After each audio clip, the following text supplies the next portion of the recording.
semua motor motor big warna merah yang nih jadi kuning.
Bagaimana ini namanya? Yang ruangan, Pak. Dalam ruangan aja, Pak.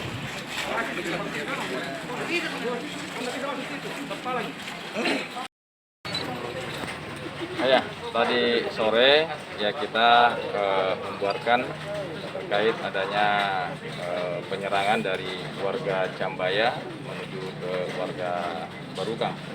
Alhamdulillah bisa kita atasi. Ini disebabkan karena sebelum terjadinya tadi penyerangan dari warga Cambaya ke Barukang, adanya salah satu warga Cambaya yang digusur ya, oleh salah satu warga yang tinggal berada di daerah Barukang.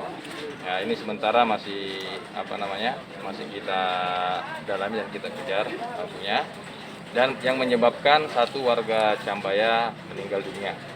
Ya, ketika tadi dibawa ke rumah sakit, ya terkena di ulu hatinya. Nah, sudah sampai rumah sakit meninggal, akhirnya sudah dibawa kembali ke rumah duka. Sementara nanti ini kita mau mengeluarkan busur yang masih nempel di tubuh korban. Ya, ini lagi kita mau visum keluar karena keluarga pelaku tidak mau diotopsi, cuma kita visum keluar. Ini sebagai bahan administrasi untuk penyidikan kita untuk menangkap pelaku. Kalau untuk pelaku penyerangan sudah dikantongi nama-namanya? Ya, kita sudah kantongi. Ya, mudah-mudahan secepatnya bisa kita amankan ya, tersangkanya. Kalau pada saat ini yang dilakukan apa? Ya, sementara ini kita tetap ya koordinasi dengan tokoh-tokoh yang ada di Cambaya agar untuk menahan diri. Bahwasanya kejadian ini bukan antara warga dengan kelompok warga, tetapi oknum salah satu warga yang di Barukang. Untuk insiden polisi terkena panah tadi seperti bagaimana? Oh ya, tadi ketika kita mengubarkan, ya ada salah satu anggota terkena busur, tapi sekarang sudah gabung sama kita. Bang, ada upaya penjagaan? Ya, sementara ini kita pasti jaga ya pasca kejadian untuk mengantisipasi saja. Ya, jangan sampai ada warga terprovokasi untuk melakukan penyerangan. Kalau masalahnya sebenarnya apa? Sebetulnya ini masalahnya sudah lama memang terjadi tawuran antar warga, tapi ini juga kita selesaikan. Kemarin ada pertemuan terakhir ya untuk seluruhnya sepakat tidak melakukan penyerangan. Ini merupakan bentuk provokasi saja ya, memprovokasi warga lain biar tetap di daerah ujung tanah ini terjadi tawuran. Terima kasih banyak.